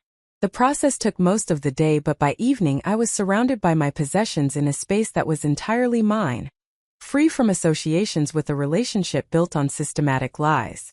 That night I sat alone in my new apartment surrounded by boxes waiting to be unpacked, and felt the full weight of everything that had changed in a single week. The life I had been living 7 days ago no longer existed. The future I had envisioned with Daniel had evaporated like morning fog under harsh sunlight. The person I had believed myself to be, someone building a stable partnership toward marriage and family, had been revealed as someone deceived and manipulated by a person she should have been able to trust absolutely. But I was also still here, still functional, still capable of making decisions and taking action to protect my well-being and establish a foundation for whatever came next. That resilience, that capacity to continue moving forward despite devastating betrayal, felt like the first genuine piece of solid ground I had found since hearing Daniel's voice through the bedroom door telling another woman he loved her. I would rebuild from this wreckage. I would learn from this experience without allowing it to destroy my capacity for trust or connection with others. I would become someone stronger and wiser because of surviving this betrayal rather than someone permanently damaged by it. That determination, fragile but real, was the foundation on which everything else would be constructed. I returned to Creston Global Investments on Monday morning with the kind of determined focus that comes from recognizing that professional competence represents one domain of my life that remained intact despite the comprehensive destruction of my personal circumstances. The Henderson portfolio restructuring implementation required my immediate attention, and I welcomed the opportunity to channel my energy into work that produced measurable outcomes and followed logical principles, rather than the chaotic emotional landscape I had been navigating for the past 2 weeks. Catherine Brennan met me at my desk at 7:30 in the morning, before most of the office had arrived, carrying 2 coffees and an expression that conveyed both professional efficiency and genuine concern about my well-being. She handed me one of the cups and gestured toward the small conference room adjacent to our department where we could speak privately before the workday officially began. I want to start by saying that I am glad you are back, and that I hope you have had sufficient time to address the immediate crisis aspects of your personal situation. Catherine settled into one of the conference room chairs with the ease of someone who had spent decades navigating both professional demands and human complications. I also want to make clear that if you need additional flexibility or support as you continue processing everything that happened, you should not hesitate to communicate those needs.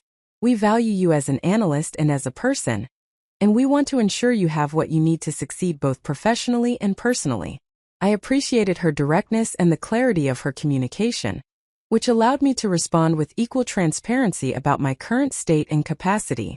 I have secured new housing and established enough practical stability that I can focus on work without constant distraction from logistics that need immediate attention. The emotional processing will continue for some time, but I am functional and capable of leading the Henderson implementation with the level of quality and attention that the project requires. We spent the next 90 minutes reviewing everything that had occurred during my week away from the office. The executive committee had not only approved the restructuring recommendations, but had also expressed interest in having me apply similar analytical frameworks to 2 other underperforming portfolios in the institutional client division. This represented a significant expansion of my responsibilities and visibility within the firm, exactly the kind of career development opportunity one had been working toward for the past 4 years. The irony was not lost on me that my professional trajectory was accelerating at precisely the moment when my personal life had collapsed into chaos and uncertainty. The contrast between these 2 domains felt stark and almost surreal, as if I were living in parallel realities that operated according to completely different rules and produced wildly divergent outcomes. The implementation phase of the Henderson restructuring began that afternoon with meetings involving the portfolio management team, compliance officers who needed to ensure all transactions adhered to regulatory requirements, and the client relationship managers who would communicate the changes to the account holder. I led these meetings with the kind of detailed preparation and clear communication that had always characterized my professional approach, and I felt a measure of satisfaction in demonstrating competence and leadership, despite the personal turmoil I was managing outside the office. Over the following days, I established a routine that provided structure and forward momentum, even as I continued unpacking boxes in my new apartment during evenings and processing the emotional aftermath of Daniel's betrayal during the quiet hours before sleep.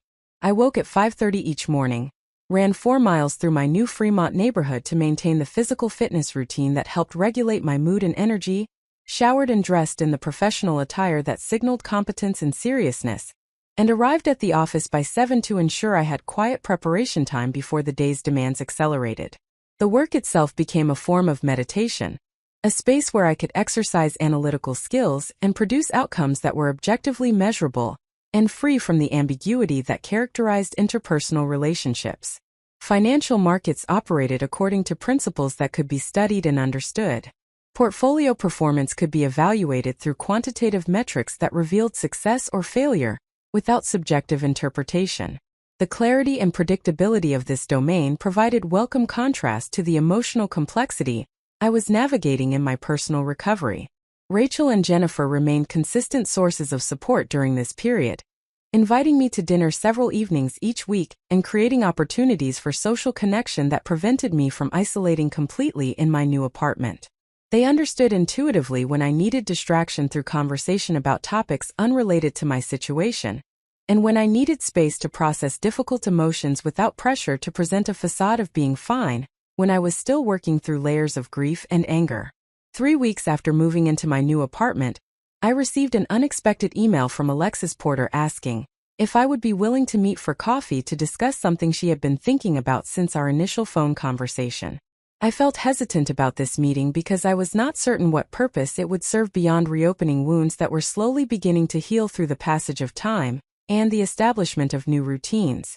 However, something in the tone of her message suggested genuine intention rather than drama-seeking. So I agreed to meet her on Saturday afternoon at a coffee shop in the university district that was neutral territory for both of us. Alexis arrived looking nervous and carrying a notebook that she set on the table between us after we had both ordered drinks and settled into chairs near the window. She was younger than I had initially estimated from our phone conversation, perhaps 27 or 28, with an open expression that conveyed both intelligence and a kind of earnest sincerity that made her seem almost vulnerable in her transparency. "Thank you for agreeing to meet with me." She wrapped her hands around her coffee cup as if seeking warmth despite the mild spring temperature. "I know this might seem strange since we only know each other through the worst possible circumstances, but I have been thinking a lot about what happened to both of us, and I wanted to discuss something that might sound unusual, but that I believe could be genuinely valuable." I waited for her to continue, curious about where this conversation might lead, but maintaining some emotional distance as protection against potential manipulation or drama that I had no capacity to absorb given my current state. After I discovered that Daniel had been lying to me about his entire life situation, I went through this process of questioning everything about my own judgment and wondering how I could have been so completely deceived by someone I thought I knew. Alexis spoke carefully, choosing words with precision that suggested she had rehearsed this conversation, or at least thought deeply about what she wanted to communicate. I started researching patterns of deception in relationships, and I found this whole body of work about how manipulative people operate and how they select and groom victims who have specific characteristics that make them vulnerable to these tactics. I felt myself tensing slightly at the word victims because it carried implications about passivity and weakness that did not align with my self-concept as someone competent and strong.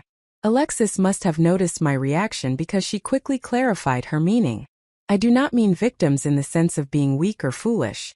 I mean people who have qualities like trust and empathy and the desire to see the best in others, qualities that are actually positive in healthy relationships, but that manipulative people exploit for their own purposes." The research suggests that people with high emotional intelligence and strong relationship skills are often the most susceptible to this kind of deception, because they assume others are operating with similar values around honesty and reciprocity. This reframing resonated more strongly with my experience. I had trusted Daniel because trust is foundational to functional partnerships. I had accepted his explanations about work travel and evening meetings because skepticism and constant surveillance are not compatible with healthy relationship dynamics. The failure was his in exploiting that trust, not mine in offering it. What I am proposing is that we consider starting some kind of support group or educational initiative for people who have experienced similar situations. Alexis opened her notebook to reveal pages of notes and research citations. There are resources for people leaving abusive relationships and support groups for various types of trauma, but there seems to be very little specifically focused on helping people recover from relationships where sustained deception was the primary harm, rather than physical violence or overt abuse. I think we could create something valuable for people who need to rebuild their capacity for trust after discovering they were systematically lied to by someone they loved. I considered this proposal with the same analytical framework I would apply to evaluating any complex project at work. What would be the structure of this initiative? Who would be the target audience? What specific needs would it address that existing resources do not adequately serve? How would we measure success or impact? Alexis smiled slightly at my questions, recognizing perhaps that I was engaging seriously with her idea rather than dismissing it outright. I have been thinking about it as having three main components. First, educational content that helps people understand the psychology of deception and manipulation, so they can recognize patterns and protect themselves in future relationships. Second, peer support groups where people who have experienced similar betrayals can share their experiences and strategies for recovery without judgment. Third, practical resources for handling the logistical complications that come from disentangling lives that were built on false premises, things like legal considerations and financial recovery, and navigating social dynamics when a relationship ends due to discovered deception. The framework was more developed than I had anticipated, suggesting Alexis had been thinking seriously about this rather than proposing it as a vague impulse. I found myself intrigued by the possibility of converting my painful experience into something that might help others avoid similar harm, or recover more effectively if they found themselves in comparable circumstances. I am interested in exploring this further. I set down my coffee cup and pulled out my phone to make notes. What would be the first steps toward making this a reality rather than just an interesting idea? Do we need to establish some kind of formal organization? How do we reach people who might benefit from these resources? We spent the next 2 hours discussing possibilities and logistics, gradually refining the concept into something that felt potentially viable, rather than impossibly ambitious. Alexis had background in psychology from her undergraduate education, and currently worked as a researcher for a mental health nonprofit, which provided her with relevant expertise and connections in the therapeutic community. My skills in financial analysis and project management could translate well to developing the organizational structure and sustainability model for this initiative. By the time we finished our conversation, we had outlined a preliminary plan that felt both exciting and daunting in scope. We would start by creating a website with educational content about deception in relationships, drawing on existing research and expert consultation to ensure accuracy and credibility.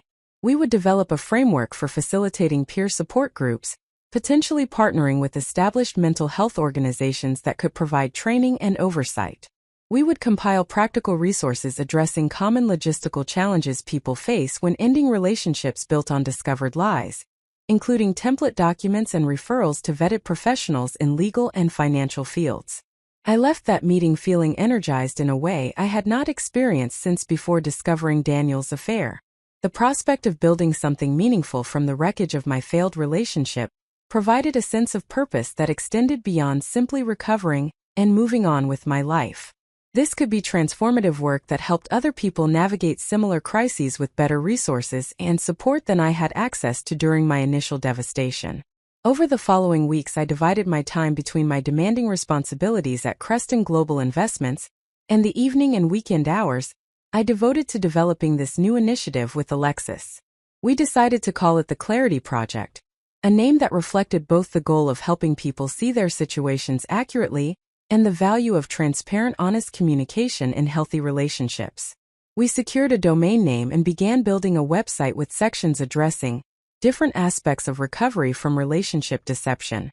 Rachel and Jennifer were enthusiastic supporters of this project, offering both emotional encouragement and practical assistance with tasks like website design and content editing.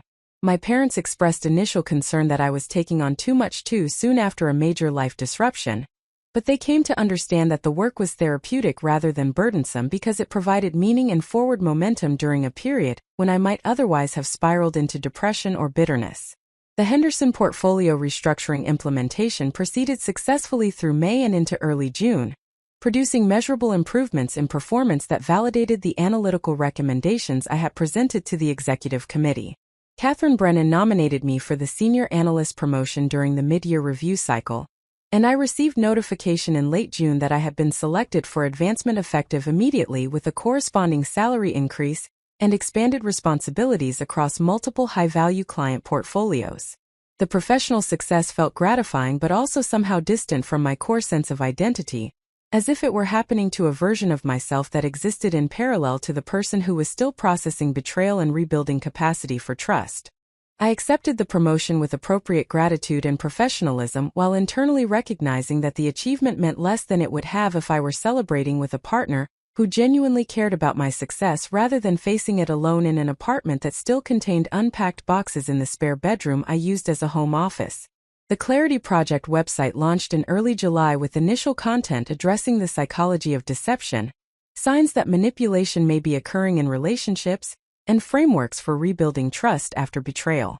Alexis and I had consulted with 2 licensed therapists who specialized in relationship trauma to ensure our content was psychologically sound and appropriately nuanced, acknowledging the complexity of human behavior while providing practical guidance that people could apply to their own situations. Within the first week, we received over 50 emails from people who had found the website and wanted to share their own experiences of discovering sustained deception in relationships they had believed were honest and committed. The stories varied in specific details but shared common threads of shock, self-doubt, anger, grief, and the struggle to reconcile the person they thought they knew with the reality revealed through discovered lies. Many express gratitude for finding resources that specifically address their experience, rather than treating it as a subset of domestic violence or other relationship problems that did not quite capture the particular harm of systematic deception. Reading these messages reinforced my conviction that this work was valuable and needed. People were suffering from a specific type of relationship trauma that existing resources did not adequately address, and the Clarity Project could fill that gap by providing education, support, and practical guidance grounded in both research and lived experience. Alexis and I began planning the peer support group component of the project, developing a facilitation framework that would allow people to share their experiences in structured ways that promoted healing, rather than simply rehashing trauma without purpose. We recruited 2 volunteers who had professional training in group facilitation and personal experience with relationship deception to lead initial pilot groups that would help us refine the approach before expanding the program. The first support group meeting occurred on a Tuesday evening in late July at a community center in the Capitol Hill neighborhood. 8 people attended, ranging in age from mid-20s to late 50s, representing diverse backgrounds and relationship structures, but unified by the common experience of discovering that someone they loved had been systematically lying to them about fundamental aspects of their life or the relationship itself. I co-facilitated that initial meeting with one of our trained volunteers, and I found the experience both emotionally challenging and profoundly meaningful. Hearing others articulate experiences that mirrored my own validated my feelings, while also providing perspective about the universal patterns that manipulative people employ, regardless of the specific details of individual situations. One woman described discovering her husband's secret gambling addiction and the debts he had accumulated while telling her their finances were stable. A man shared the story of learning his girlfriend was married with children despite claiming to be single and available for a committed relationship. An older woman talked about her adult son systematically stealing from her while expressing concern for her well-being and offering to help manage her accounts. Each story contained the same core elements of betrayal, the shattering of trust, the questioning of judgment, the struggle to rebuild life on foundations that had been revealed as fiction. And each person expressed relief at finding others who understood their specific experience without minimizing it or suggesting they should simply move on without adequate processing of the harm they had endured. Over the following months, the Clarity Project expanded beyond what Alexis and I had initially envisioned. We recruited additional facilitators to lead support groups in multiple neighborhoods across Seattle.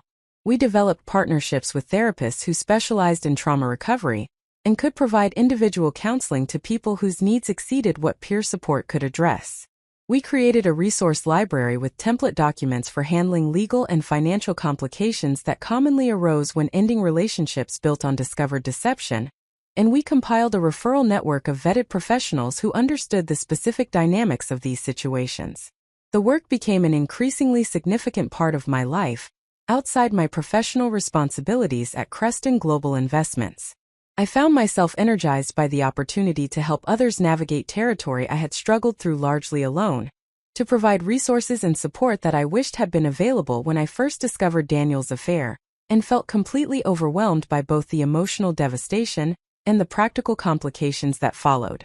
By early autumn, I had established a new equilibrium in my life that felt sustainable and meaningful, even as it looked completely different from what I had envisioned a year earlier, when I believed I was planning a September wedding. My professional trajectory at Creston continued to accelerate with increasing responsibilities and visibility within the firm. My involvement with the Clarity Project provided purpose and connection to a community of people working toward recovery and growth after betrayal. My friendships with Rachel, Jennifer, and other close friends had deepened through their consistent support during my crisis and my gradual emergence into this new version of my life. I still experienced moments of grief and anger about what Daniel had done and what I had lost when that relationship ended. There were evenings when I sat alone in my apartment and felt the absence of partnership, the gap where shared meals and conversations and physical intimacy used to exist. There were times when I saw couples together and felt a pang of envy for what they appeared to have, even while recognizing that appearances could be deceiving and that I had no way of knowing whether those relationships were genuinely healthy or simply performing health while hiding dysfunction beneath the surface. But increasingly, I also felt something else emerging through the grief and anger. A sense of my own resilience and capability, recognition that I had survived something devastating, and had chosen to transform that experience into something valuable, rather than allowing it to permanently diminish my capacity for joy or connection. Pride in the work I was doing both professionally and through the Clarity Project. Hope that the future might contain possibilities I could not yet fully imagine, but that would be built on authentic foundations rather than the false premises that had characterized my relationship with Daniel. One Saturday morning in late September, I attended a support group meeting at the community center, where we held our weekly sessions. A new participant named Lauren had joined the group that week. A woman in her early 30s who had recently discovered her fiancé was maintaining an active profile on dating applications while planning their wedding. She sat quietly through most of the session listening to others share their experiences, and near the end she spoke for the first time with a question directed at no one in particular. "Does it get easier?" Her voice carried the kind of raw desperation that I remembered from my own early weeks after discovering Daniel's deception. "Does the pain eventually decrease to a level that feels manageable? Because right now I cannot imagine ever trusting anyone again or believing that any relationship is actually what it appears to be on the surface." I looked at this woman who was experiencing the acute phase of a trauma I had navigated months earlier, and I recognized that I had information she needed even though I could not eliminate her pain or accelerate her recovery beyond what time and processing would naturally accomplish. I spoke carefully, trying to offer truth rather than empty reassurance. It does get easier, but not in a linear way and not according to any predictable timeline. Some days you will feel like you are making progress and then something will trigger a setback and you will feel like you are starting over from the beginning. But gradually the good days will outnumber the bad days, and eventually you will realize that hours or even days have passed when you did not think about what happened or feel consumed by anger or grief. You will rebuild your capacity for trust, though it may look different than it did before because you will have learned to balance openness with appropriate skepticism and to recognize warning signs you might have missed previously. Lauren listened with an intensity that suggested she was trying to absorb hope from my words, even while her current experience made optimism feel impossible. Another group member shared her own timeline of recovery, describing the gradual process of regaining stability and eventually finding new relationship that was healthier than what she had lost. Others contributed their perspectives, creating a collective narrative of survival and growth that provided context for Lauren's acute suffering. After the meeting ended and people were gathering their belongings to leave, Lauren approached me with a tentative expression. "Thank you for what you said earlier about recovery not being linear. That helps me feel less discouraged about the fact that I seem to be cycling through the same emotions repeatedly rather than steadily improving. Can I ask you something personal?" I nodded encouragement and she continued with visible difficulty forming the question she wanted to ask. "Do you ever regret not trying to work things out with your ex-fiancé? Do you wonder if you gave up too easily on something that might have been salvageable if you had been willing to forgive and rebuild trust?" The question touched something fundamental about how I had come to understand my experience and the choices I had made in response to discovering Daniel's sustained deception. I considered my answer carefully before responding. "I do not regret ending that relationship because the person I thought I was in a relationship with did not actually exist. The version of himself that Daniel presented to me was a performance designed to get what he wanted while maintaining the freedom to pursue other relationships simultaneously. When I discovered the truth about who he actually was beneath that performance, I recognized that there was nothing to salvage because the foundation had never been real. Forgiveness might have been possible eventually, but rebuilding trust would have required him to become a fundamentally different person than he had demonstrated himself to be through his choices and actions over an extended period. That kind of transformation is theoretically possible but practically very rare, and I was not willing to invest more years of my life hoping he might change when all evidence suggested he was content being exactly who he was. Lauren absorbed this with visible thought, then asked a follow-up question. "How did you know the difference between giving up too easily and protecting yourself appropriately? How do you make that judgment when you are in the middle of the crisis rather than having the benefit of hindsight?" I thought about this question seriously because it addressed something I had struggled with during my own initial processing of what had happened. There is no simple formula because every situation contains unique factors that affect what makes sense for the specific people involved. But I think the key question is whether the person who caused the harm is taking genuine responsibility for their actions and demonstrating through consistent behavior over time that they are capable of the fundamental changes necessary to make the relationship healthy and safe. If they are minimizing what they did, blaming you or circumstances for their choices, or expecting forgiveness without doing the difficult internal work of actually becoming different, then you are probably looking at someone who will repeat similar patterns in the future. Protecting yourself is not giving up too easily. It is recognizing reality clearly and making choices based on evidence rather than hope. We talked for a few more minutes before Lauren thanked me and left the community center. I remained behind to help clean up the space and prepare it for the next group that would use the room. As I folded chairs and organized materials, I reflected on how far I had traveled from that Thursday afternoon when I had come home at noon to check on my sick fiancé, and overheard the conversation that destroyed everything I believed about my life and relationship. The path from that devastating moment to this current version of myself had not been straightforward or easy. There had been days when the pain felt unendurable, and the future seemed impossibly bleak. There had been moments when I questioned every choice I had made, and wondered if I would ever feel whole again. But I had continued moving forward through sheer determination, and the support of people who cared about me, and I had chosen to transform my suffering into something that might help others navigate similar territory with better resources and guidance than I had possessed during my own crisis. That transformation did not erase what had happened or eliminate the harm Daniel's betrayal had caused, but it provided meaning and purpose that helped me integrate the experience into my larger life story, rather than allowing it to define me permanently as a victim of someone else's cruelty and selfishness. I was no longer the person who had unlocked that apartment door expecting to briefly check on my ill fiancé before returning to work for an important presentation. That version of myself had been shattered along with the relationship and the future I had envisioned. But the person I was becoming in the aftermath felt stronger and clearer, and more aligned with my deepest values about honesty, integrity, and using my capabilities to contribute something meaningful to the world. That growth, hard-won through months of difficult processing and deliberate choice about how to respond to betrayal, represented a foundation that could support whatever came next in my continuing journey toward wholeness and purpose. The autumn months brought a settled rhythm to my reconstructed life that felt both comforting and slightly unsettling in its stability. I had grown accustomed over the previous months to constant change and disruption, to waking each morning uncertain what emotional state I would inhabit, or what unexpected complication would emerge from the ongoing process of disentangling my life from Daniel's.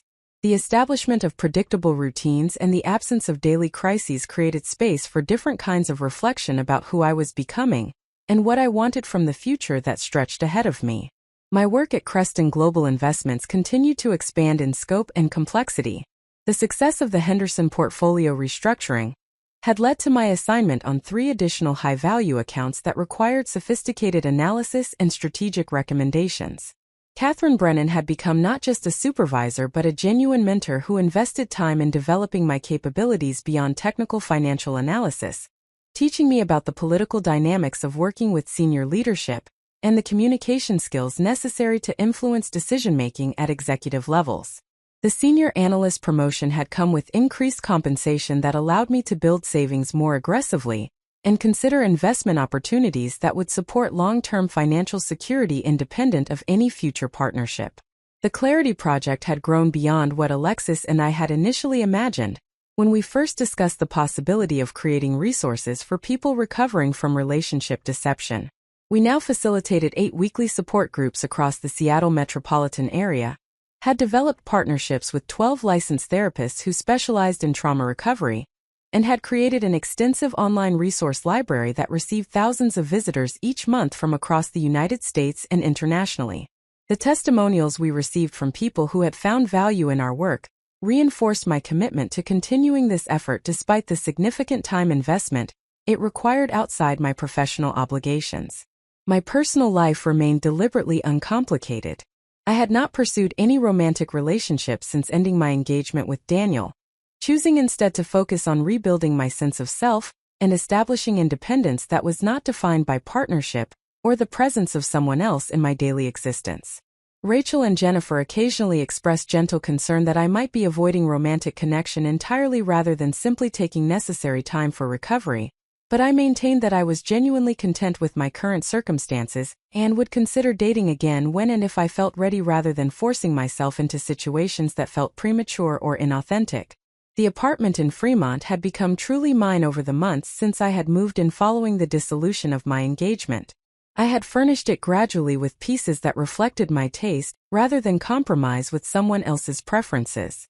The walls held artwork I had selected from local galleries and street fairs without needing to coordinate with another person's aesthetic sensibilities. The kitchen contained only the tools and equipment I actually used rather than duplicates or items that someone else had insisted were necessary. The space felt like an authentic expression of who I was rather than a shared territory, requiring constant negotiation and accommodation. On a Tuesday evening in late October, I attended a Clarity Project support group meeting at the community center where we held our Capitol Hill sessions. The meeting proceeded through its usual structure with participants sharing updates about their recovery journeys and discussing challenges they were currently navigating. Near the end of the session, a woman named Diane, who had been attending regularly for about 6 weeks, raised her hand to share something she described as tangentially related to relationship deception, but perhaps relevant to the broader themes we explored in these gatherings. I wanted to tell everyone about something I discovered recently that has made me question a lot of assumptions I held about someone I thought I knew well. Diane spoke carefully, her hands wrapped around the cup of tea she had brought with her to the meeting. My brother Marcus works in commercial real estate development, and about 2 months ago he started a new position with a company called Meridian Properties. He was really excited about this opportunity because it represented significant advancement in his career and came with substantial increase in compensation. But over the past few weeks I have noticed changes in his behavior that are setting off alarm bells similar to what I experienced when I was in my previous relationship with someone who was systematically lying to me. The group facilitator, a woman named Sharon who had professional training in social work and personal experience with relationship trauma, encouraged Diane to continue explaining what specific behaviors were concerning her. Diane took a breath before elaborating on the patterns she had observed in her brother's recent conduct. Marcus has always been very close with our family. We talk multiple times each week and see each other regularly for dinners or weekend activities. But since he started this new position, he has become increasingly distant and evasive. He cancels plans at the last minute with vague excuses about work demands. When we do see him, he seems distracted and anxious in ways that do not match his claims that everything is fine and he is just adjusting to new responsibilities.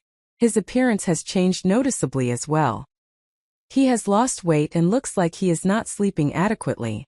When I express concern, he becomes defensive and insists I am overreacting to normal stress from a demanding job. Several group members nodded with recognition at this description of behavior patterns that suggested something more serious than ordinary work pressure. Sharon asked Diane what specifically made her connect these observations to the themes of deception and manipulation that characterized the experiences most group participants had endured in their romantic relationships. Diane hesitated before answering, clearly uncertain whether her intuition was reliable, or whether she was projecting past trauma onto a situation that might have innocent explanations. The way he deflects questions and provides explanations that technically make sense, but somehow feel incomplete reminds me exactly of how my ex-partner used to respond when I would notice inconsistencies or gaps in his stories. There is this quality of someone working very hard to maintain a particular narrative, rather than simply telling the truth about what is actually happening in their life. I am worried that Marcus might be in some kind of situation where he is being manipulated or controlled, but I do not have concrete evidence beyond my instincts and these behavioral changes that concern me.